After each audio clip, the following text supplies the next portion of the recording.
The following is a presentation of KSL Sports. First and 12. A total roundup of BYU and Utah football and the expanded Big 12 Conference. Brought to you by Macy's Grocery Stores. Your hosts are Mitch Harper and Alex Kirry on KSL News Radio and the KSL Sports Zone.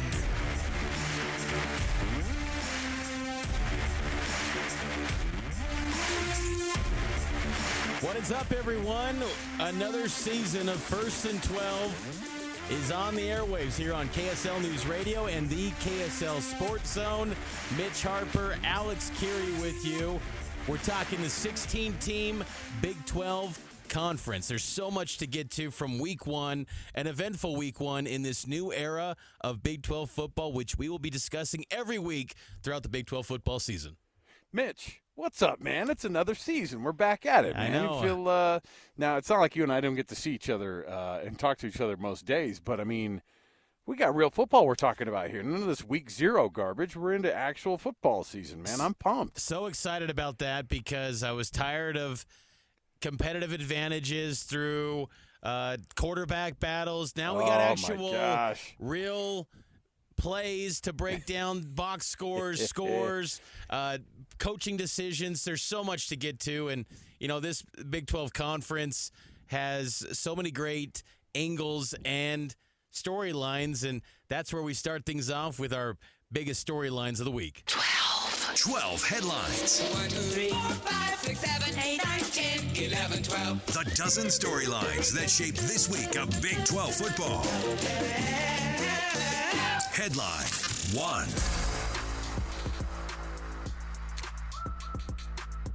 Well, where do we start, Mitch? I mean, my goodness. Let's start off first with, look, this is a successful weekend for the Big 12 Conference, but not for West Virginia, who maybe had one of the worst showings of the weekend. Look, I don't know if we want to call it a rivalry game because usually that backyard brawls between West Virginia and Pitt, but if you want to throw Penn State into the mix, my goodness, West Virginia got the doors blown off of them this week, Mitch, but that's what you expect when Penn State comes into town. Yeah, long historic rivalry with these two programs, and there was a long delay in the game, the weather. You thought maybe West Virginia would turn the corner, but West Virginia struggled mightily. Garrett Green, only 15 of 28. The accuracy issues reared its ugly face again. And the thing is that this was a big moment because, sadly, I fear this is going to be a narrative for the Big 12 this year from the national media that, oh, look, you get one of your teams that was a 9-win squad last year. They go up against the Big Ten elite. You can't compete, even though we know the Big Ten struggled in many ways this weekend. But I think that's going to be something that people look back on and say, oh, well, how good is the Big 12 really when they stack up against teams from the Big Ten or SEC? Well, certainly you get a Penn State team against a West Virginia. I don't think anybody looks and says, oh, that's apples to apples. Of course not. I thought West Virginia was going to pull the upset, Alex. Oh, we can't get that far down the road already. It's already week one. My goodness. Neil Brown had me convinced. We'll see where he's back on the hot seat again. You know who's not on the hot seat is Cam Rising and Coach Kyle Whittingham. The Utes are in the Big 12 now, and they absolutely stomped Southern Utah. It wasn't just the 5 touchdown passes from Cam Rising in the first half. It was a big-time shutout also for Morgan Scalley and that defense. The Utes, welcome to the Big 12, Mitch. That's a big storyline for you and I this year. This was a huge game as far as just kind of getting back Cam Rising and Brant Keithy, and they look like they never skipped a beat. And they could have put up 100 points probably in this game if they wanted to play those guys the entire game. Cam Rising was impressive, and almost just as impressive at times was Isaac Wilson, the young freshman who's going to be the future of the program. He did have those 2 picks, but Utah's defense continues to shine. They are going to be hard to take down. It's like they will be the best defense in the Big 12. You better play your A game if you're going to try to take down Utah this year. Speaking of the rivalry game that we'll, of course, get November 9th as conference foes again, BYU gets the win. And, of course, last night it was a big one. Everybody wanted to know what was this thing going to look like. And Jake Retzlaff gets his first career win. This team hadn't won, Mitch, since October 21st of 2023. They get the win last night. versus Southern Illinois. Of course, 41-13. That was one that you and I were both at. And, man, they look good. And at least for this week, no one's talking about a quarterback controversy. And then I think that's the biggest story here is Jake Retzlaff slammed the door shut on any potential conversation about bringing in Gary Bohannon, even though it was strange when Cougar fans had a loud roar when Bohannon came in late in the game in mop-up duty. It feels like that's the people's choice is Bohannon, but Retzlaff did everything he could to have success. 348 yards, 20 of 30, and 3 of those 10 incompletions were drops by the receivers. Retzlaff had a really good game. That was the best offensive performance we've seen from BYU since they had Jaron Hall a couple years ago. Really positive things to build on for Kalani. Yeah, and, we'll get to a lot of that breakdown still coming up in the program. But, yeah, that's a good one for BYU fans. Everybody excited about that one. We'll get into that.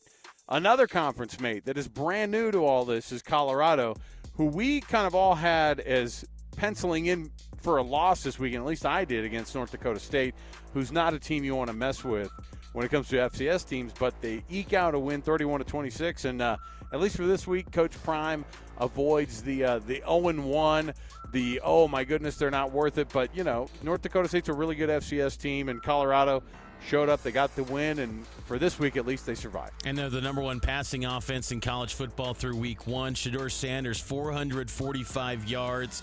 He was brilliant. And, some of the decision-making at times, there were questions. There was an interception, and sometimes maybe he held on to it a little bit too long at times, but he showed you, gave you flashes why he's viewed as a first-round draft pick, and Travis Hunter is the best player in college football. I mean, we talk about the Heisman. He should be the winner. Because if he stays healthy, that guy is going to do everything for this Buffs team. He can single-handedly carry them to be a bowl team and maybe more. I love what I saw, some of the growth from Colorado in week 1. They're going to be a tougher out than people think. What the heck does maybe more mean, Mitch? My goodness, we'll have to talk about that. What on earth are you talking about? Speaking of other teams across the entire league here, TCU, they get the win over Stanford in the weirdest thing to be able to say, an ACC win over Stanford at the farm, or do we call it the library? There were 14 people live at this one, Mitch, to be able to watch this game.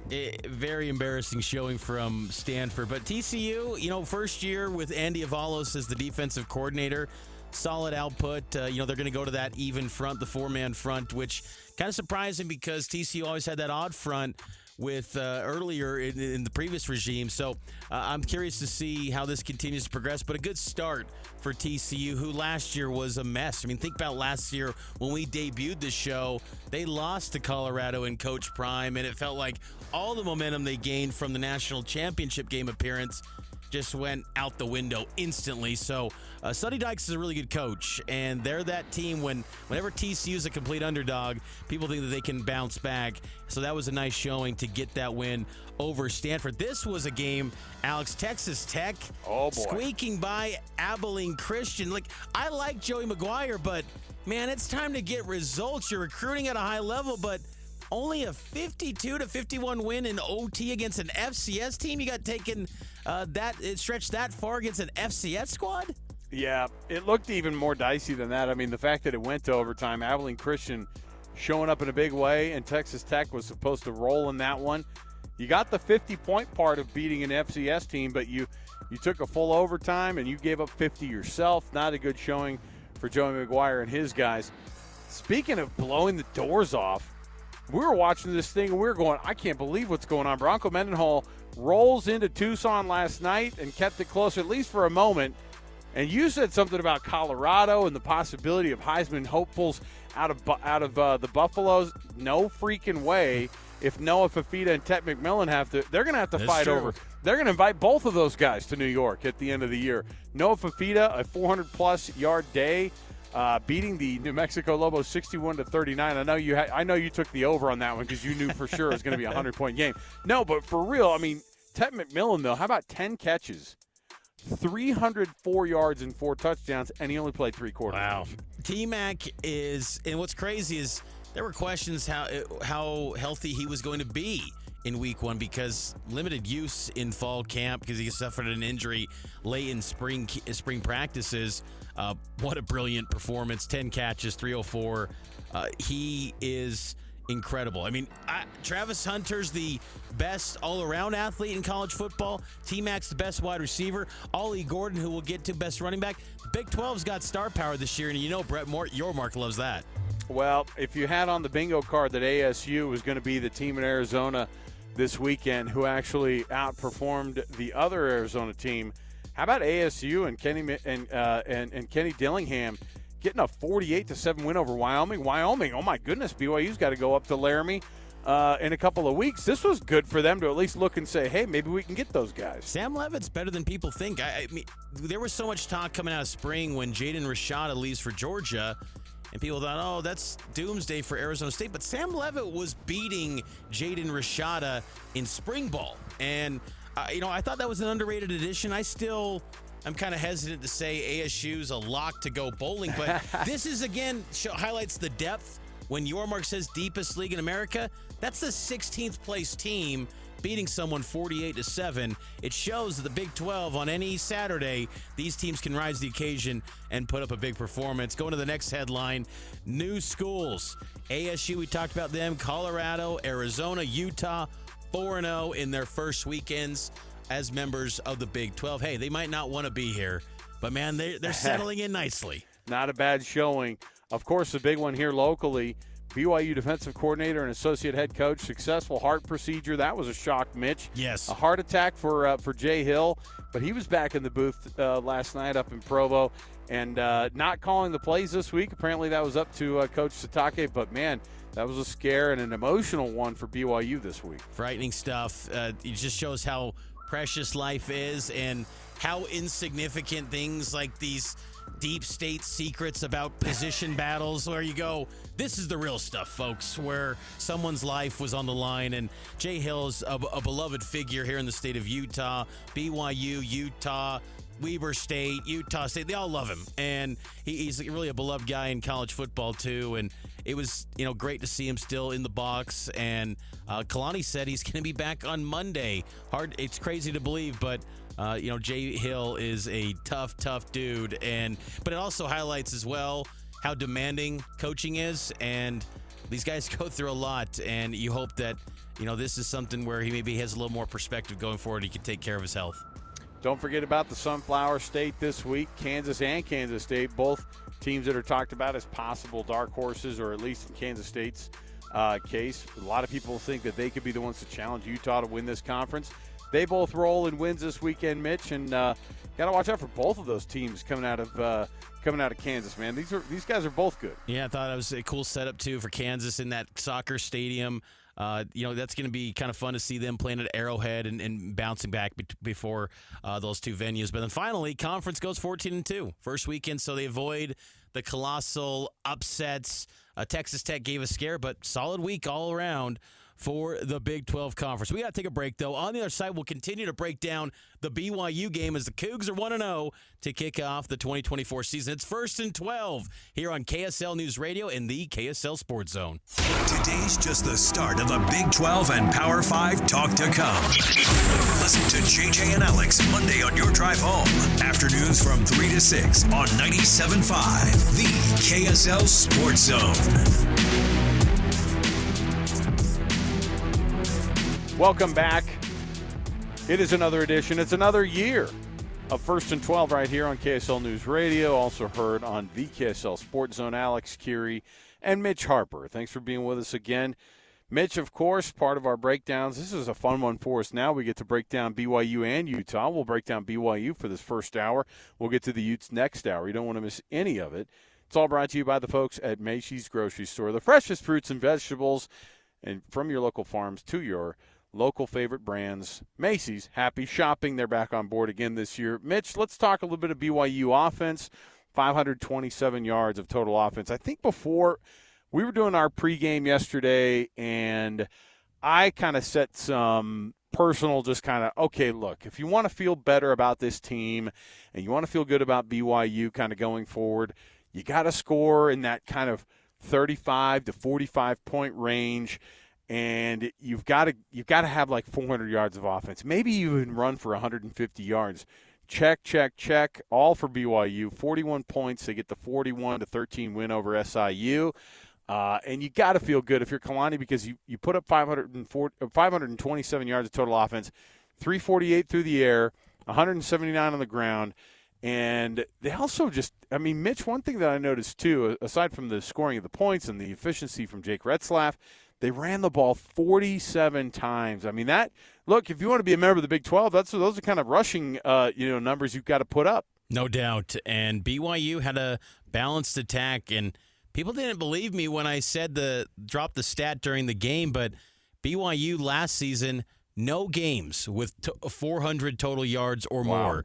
Their highest was 394 against Southern Utah. That's how bad last season's offense was. So to get 527 yards was an accomplishment. I know Jake Retzlaff kind of downplayed the validation piece as he said the team always believed in themselves, but you guys didn't do anything last year. You were a bad offense, and to do this, I think does give Cougar Nation some confidence moving forward that, hey, maybe this team has turned the corner. Now, on the flip side, Southern Illinois was not as good as many thought they could be, but still, you dominated them as such, and that's something I think you can look as a positive. And BYU had explosive playmaking ability through the air. 8 passes of 15 yards or more, highlighted by a 57-yarder. So that is BYU's offense kind of in the heyday with Aaron Roderick, where they're stretching the field, explosive playmaking ability, and they had a physical ground attack.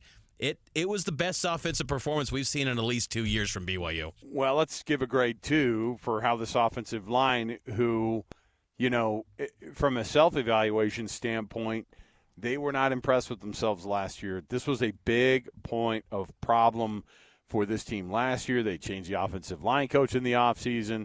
TJ Woods comes in. I know that this is a big point of pride for this team. Mitch, how do you think that this first week for the offensive line kind of fared? Obviously, there's a lot of yardage, but I think that there's this perfect amount, too, for them to be able to go, look, we can still work on this, and this, because they still didn't even get to 4 yards per carry as a team. They were close. They were right there, but my goodness, I think that it was a good step forward for this offensive line, who just really didn't have a breakout performance at all last season. If I gave it a grade, it'd probably be a B, a solid B. Braden Kime would probably love to get back that play where he gave up a sack. Yep. That was an unfortunate where he just got straight up beat. BYU gave up 2 sacks total, but I thought it was a solid showing, and TJ Woods has a significant influence on this offense, and early returns were a positive, and the belief that they had in Caleb Etienne coming into this season at left tackle, the former Oklahoma State Cowboy, he showed great, I thought. And so BYU is in a good position, and Kalani has had this kind of quiet confidence going into the year where you're wondering, like, what are you seeing that no one else is? And he kept saying, you'll see. You'll have the answers. You'll know. The Kalani voice already came out. Did you hear the Kalani impersonation early in the season from Mitch? Oh, you're going to see it. You'll know. See it come out. You'll see How about another big question mark? That's something that we were looking at and we're trying to see how this thing was going to play out. The battle at the running back position. LJ Martin, it turns out he was ready to go. You saw kind of a tale of two halves. They had Hinckley Rapati take the majority of the snaps in the first half. Then they flipped it and had L.J. Martin in the second half take most of those carries. They both got 13 carries. Both of them combined for, I think, just over 125 yards between them. But they both look pretty sharp. Is that kind of what it's going to be, a two-headed monster in the backfield? I don't expect that to be. I would expect that as we see L.J. Martin continue to settle in, he's going to become that feature back that we've grown accustomed to in this Big 12 conference that's known as basically RBU, or the conference of running backs is this year in the Big 12. That's going to be L.J. Martin eventually.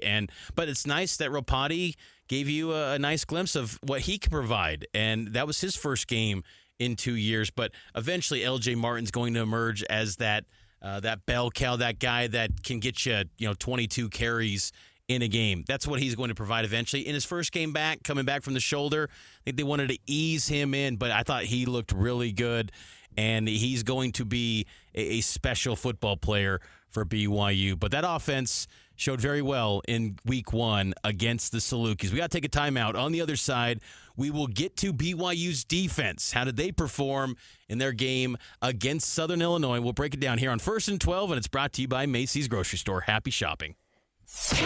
The following is a presentation of KSL Sports. First and 12. A total roundup of BYU and Utah football and the expanded Big 12 Conference. Brought to you by Macy's Grocery Stores. Your hosts are Mitch Harper and Alex Kirry on KSL News Radio and the KSL Sports Zone. Hour number 1 continues to roll on here on First and 12 on KSL News Radio and the KSL Sports Zone and podcast. If you're listening on demand, we appreciate you taking the time to download the show, subscribe to the podcast wherever you get your podcast, and leave that 5-star rating and review. It helps us out. Mitch Harper, Alex Kirry with you, and we talked about the BYU offense in the win, the 41-13 victory over Southern Illinois. Let's get to the defense, Alex, and it was a group that last year, their flaws kind of got masked because of how bad the offense was last season. But BYU's defense struggled a lot last year. And then with the adversity off the field with Jay Hill, you kind of went into this game thinking, what can you reasonably expect from this group? And how did you feel like BYU's defense showed in their first game of the season? Yeah, really well. I mean, at some point, and I don't want to be the guy who nitpicks the refs in game 1, but there was a weird moment for this Big 12 crew where they didn't review at all an obvious missed call, which was that drop on on pretty much it must have been the biggest play. No, it was probably the long touchdown run by Williams was the big one, I think that. But in terms of yardage, I mean, BYU gave up just over 200 yards of total offense. That's an awesome night for BYU's defense. And 48 of it should have come back because the referees did not see Kalani calling timeout. SIU knew that they probably had a play that was left on the table there, or that they got a freebie, and so they snapped that ball quickly down at the other end of the field. And so maybe you don't even get a score on that drive if that 48-yarder doesn't get held up. And so, again, nitpicking, but what's interesting about all this and what we found out in the postgame too is that Jay Hill was still planning this thing meticulously from his hospital bed, right? Isn't that what we heard? I mean, Hugh Kalani said, hey, Freestyle. I mean, he's just going out there and he's typing it all. It's like, hey, go in, get a heart procedure, and then detail out how you want Kalani to call this game. Who, by the way, I mean, if you're going to have somebody do it, that's what a guy who knows the defense very, very well is Kalani Sitake. But again, there's another wrinkle in a week of preparation for this BYU team, and so. Add that on top, but the defense, I think, showed out well. 2 sacks, 5 TFLs on top of that, so 7 TFLs with the sacks included. I thought it was really good pressure, and Mitch, they're already a fifth of the way there of their total of sacks from last season. That's a good start. It is. I will say, if I'm going to be a little nitpicky, that against an FCS team that was not a good offense, you'd like seeing a few more sacks, but still, there were playmakers there, and what's impressive is that the preseason All Big 12 pick, Tyler Batty, really didn't have many snaps. We'll have to monitor that. I mean, he had 0 tackles, only 1 quarterback hurry in the win.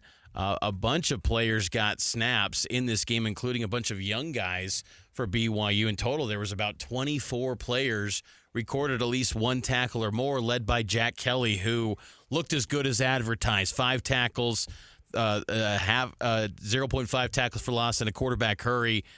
Kelly, his combination of size and speed, kind of seeing him go full speed for the first time, really. I mean, we've seen him in spring and fall camp, but unleashing him, if you will, I thought he was very impressive, and he's going to be maybe the star of this defense. He might be one of the best players on this team. He is a impact player for BYU, and this was a night, too, where BYU was shorthanded in some spots. They didn't have Maury Bamba at cornerback. He was in a boot. They had a backup defensive tackle, and David Latu, he's dealing with a knee, his right knee. So BYU's a little bit shorthanded, and still pretty good depth was on display, and BYU cruised to an easy win. And I think what's noteworthy, too, is that this was never in doubt. When Southern Illinois got it, it looked like it was going to be 14-6 at the half. BYU's defense in that moment, you thought, oh no, Southern Illinois is going to make a comeback or make this interesting. BYU just settled in and took care of business. And I thought it was a very solid effort for a week one where there are so many unknowns in these season openers. I want to say, so John Nelson had a sack. What was the other sack? Who was the other sack attributed to? Or did they spread around a couple half sacks, or how did this one work out? Isaiah Banya, he was the first one. That's right. And so, but again, I thought you saw some good pressure across the board. Tyler Batty, I know everybody's waiting for that 3-sack game for him to show up this year, but I mean, for sure, he draws a lot of attention, and I think it helps out the rest of the defense. But again, we saw pressure that we didn't see from this BYU defense very often, and I thought it was a really, really good first showing from them.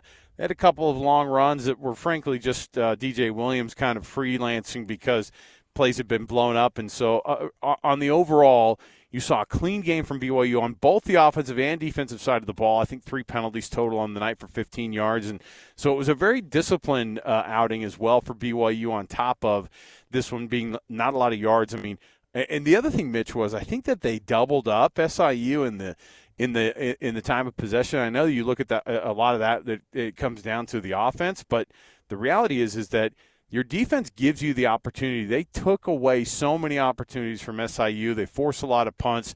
They sniffed out a fake punt as well.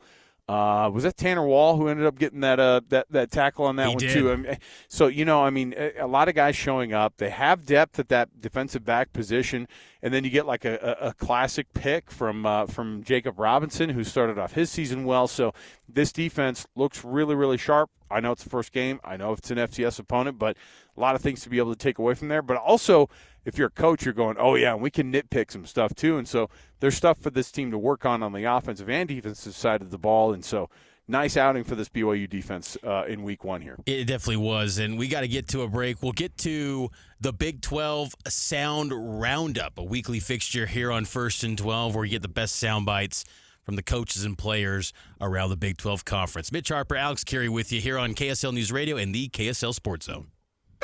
Big 12 Sound Roundup. Check 1, 2. The best bites, cheap shots, and excuses from Saturday's postgame news conferences.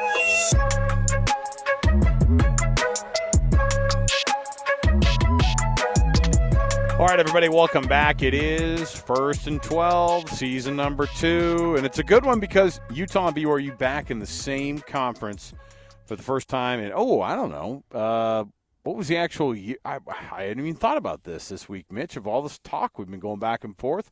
When was the last time these two teams were in the same conference in the same season? 2010, Mountain West. Oh, man, it's been a long time.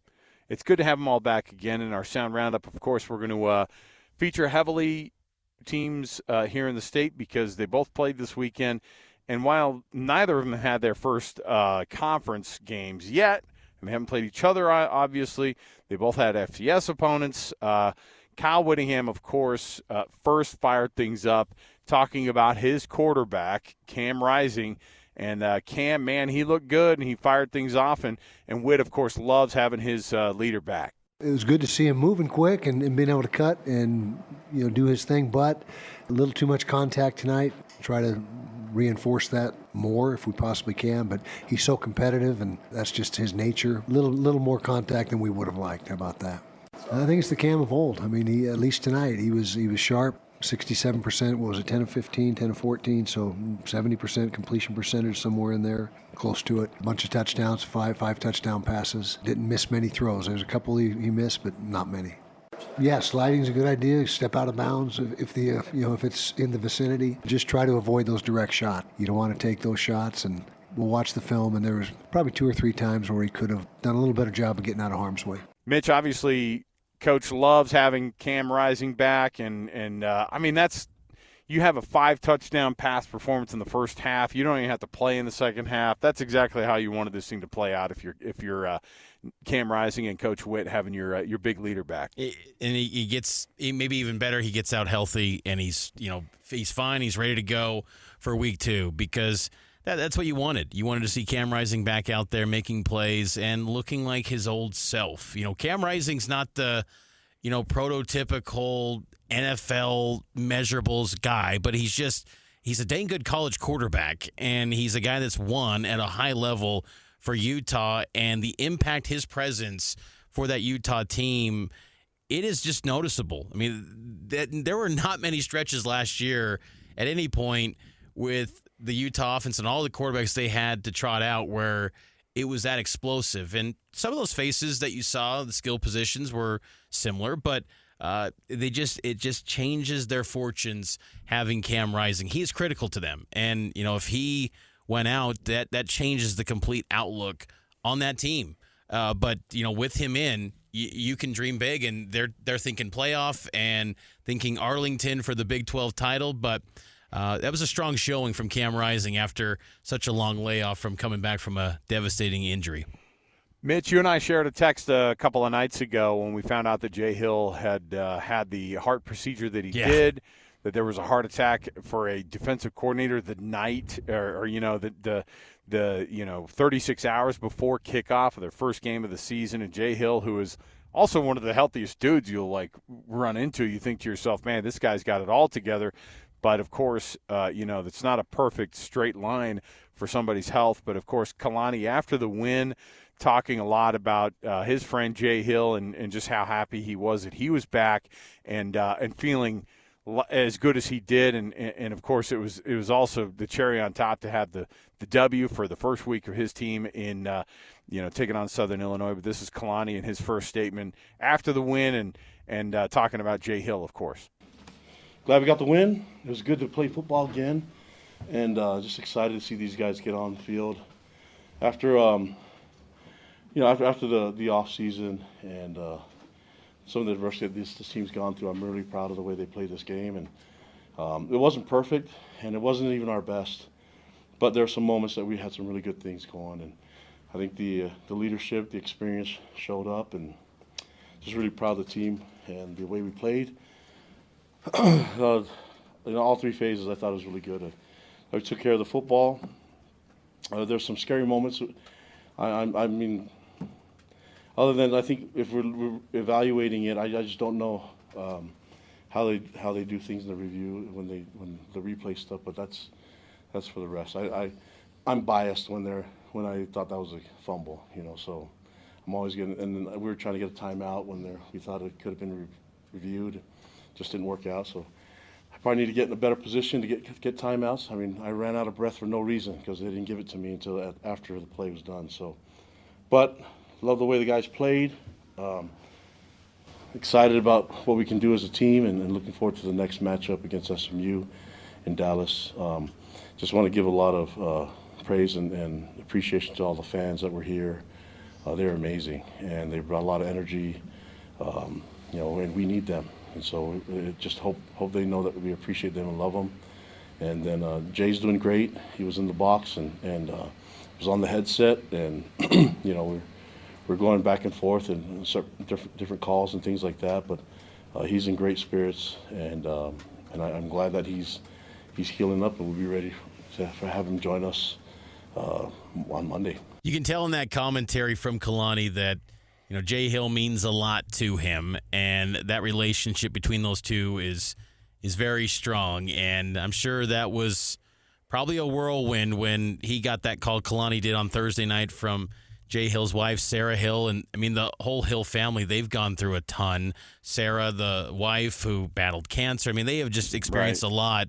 I'm sure that was a whirlwind for Kalani. And, we didn't talk about that much, but, I mean, Kalani took on the defensive coordinator duties, and he did a good job. And, everyone knows in this state from his time at Utah how good of a defensive coordinator Kalani can be. I mean, when Utah was building up in the Pac-12, Kalani was right there by Witt, and it was a great showing from Kalani, and he's evolved into his role. And I think it was a big night for Kalani to kind of ease cool off the people that say fire Kalani crowd, because, man, that could have ratcheted it up if you had a bad showing against an FCS team. He cooled off those people a little bit with that win, too, which is a little bit of an underrated storyline as well.